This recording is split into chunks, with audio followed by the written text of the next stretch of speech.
Sir, என்னுடைய பேர் Mohanraj. Trans India corporate network private limited நிறுவனத்தினுடைய சேர்மன், மேனேஜிங் டைரக்டர்.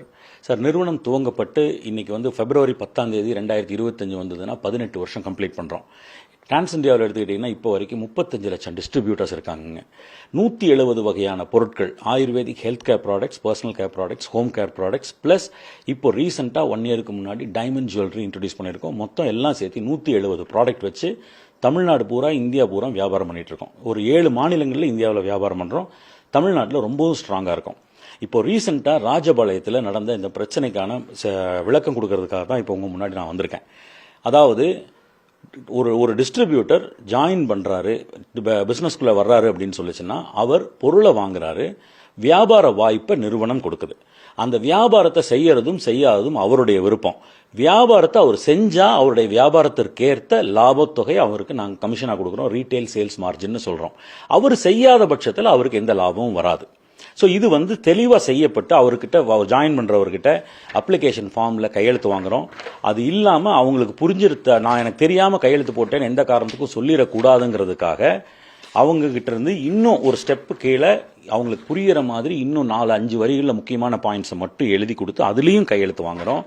இது இல்லாமல் அவங்களுக்கு நாங்கள் பொருள் கொடுக்கும்போது கம்ப்ளீட் டேக்ஸ் பில்லு அவங்களுக்கு நாங்கள் பொருள் கொடுக்குறோம். இதில் பொருள் ஒருத்தர் வாங்கி அவர் வாங்கின பொருளில் திருப்தி இல்லை, எனக்கு பொருள் பிடிக்கலன்னு சொன்னால் 15 நாளில் மணி பேக் கேரண்டி கொடுக்குறோம். நாங்கள் வாங்கின பொருள் சரியில்லைன்னு சொல்லி 15 நாளுக்குள்ளே கொண்டு வந்து திருப்பி கொடுத்துட்டாருன்னா, ஏன் அந்த 15 நாள் அப்படின்னா, எங்களுடைய மேக்சிமம் பொருட்கள் பார்த்தீங்கன்னா சாப்பிட்ற பொருள், அதுக்கு எக்ஸ்பைரி இருக்குது, அவங்க பிரிக்கக்கூடாது. அதனால தான் அவங்களுக்கு அந்த 15 நாளுங்கிற டைம் கொடுக்குறோம். அந்த 15 நாளுக்குள்ள நாங்கள் வாங்கின பொருள் எனக்கு திருப்தி இல்லை அப்படின்னு சொன்னால் அந்த பொருளை திருப்பி கொடுத்தா 100% பணத்தை நாங்கள் திருப்பி கொடுக்கறதுக்கான கேரண்டி அதுலேயும் அப்ளிகேஷன் ஃபார்ம்லேயே, எங்கள் அப்ளிகேஷன் ஃபார்ம்லேயே பின்னாடி டேர்ம்ஸ்லேயே அதுலேயே அது பிரிண்டே பண்ணி கொடுக்குறோம்.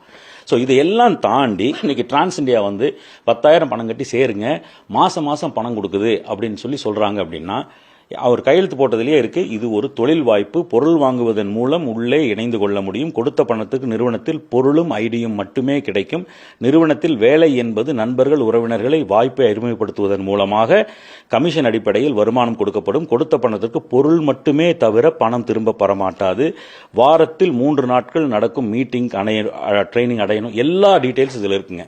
இந்த வியாபாரம் பற்றின முறை, இந்த வியாபாரத்தில் எப்படி செய்யணுங்கிற ட்ரைனிங் எல்லாமே நாங்கள் உங்களுக்கு ஃப்ரீ ஆஃப் காஸ்ட்டில் செஞ்சு கொடுக்குறோம். ஸோ இது ஒரு வியாபார முறை. இந்த வியாபார வாய்ப்பின் மூலமாக மிகப்பெரிய அளவில் பொருளாதார மாற்றத்தை இந்தியாவில் கொண்டு வர முடியும் அப்படின்னு சொல்லி நான் சொல்லிங்க. ஃபிக்கி அண்ட் KPMG சென்ட்ரல் கவர்மெண்ட்டுக்கு ரெக்கமெண்ட் பண்ணியிருக்காங்க 2017ஆம் ஆண்டே. அதை பேஸ் பண்ணி தான் சென்ட்ரல் கவர்மெண்ட்டில் இன்னைக்கு வந்து 2021